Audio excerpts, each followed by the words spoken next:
My name is Tom Willis. I'm the CEO President of Conestoga Energy Partners. We have 3 ethanol plants, 2 in Kansas, 1 in Texas, and also a farm. Well, came to Kansas 14 years ago and got introduced to sorghum. From there, it's been a very interesting journey as I got into the ethanol business. We are the largest consumer of sorghum in the United States. Some years we use up to 40 million bushel. We use about 75 million bushels of grain annually in our ethanol plants, and we find sorghum to be a very, very good fit in our plants with it. What we really appreciate about sorghum is its durability. We can have growing seasons where the rain doesn't come quite timely enough, Mother Nature doesn't treat us real well. Sorghum seems to be very resilient. And so I know I'm going to have a consistent crop out there to buy for my plant.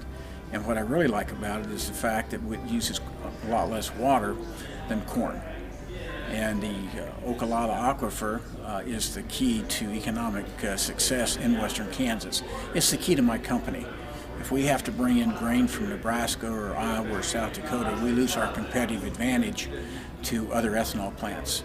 But when I can buy my grain locally, and when I say locally, I mean out of Kansas, I have a competitive advantage.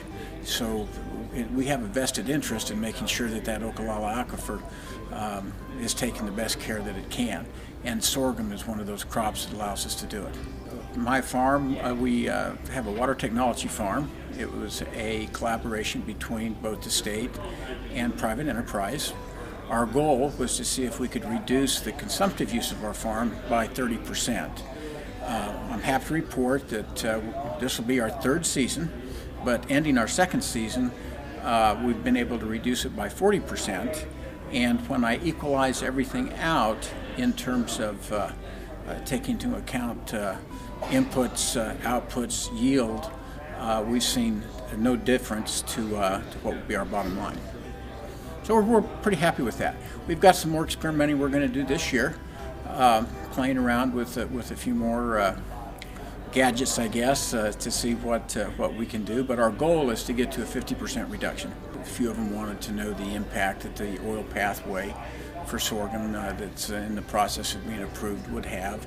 And basically what that is the ability to use sorghum oil to make biodiesel with and have it qualify for RINs and the low carbon fuel standard.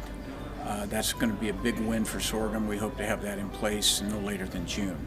So there were questions concerning that, a little bit about the low carbon fuel standard and a little bit about overall pricing and what I saw back on Capitol Hill.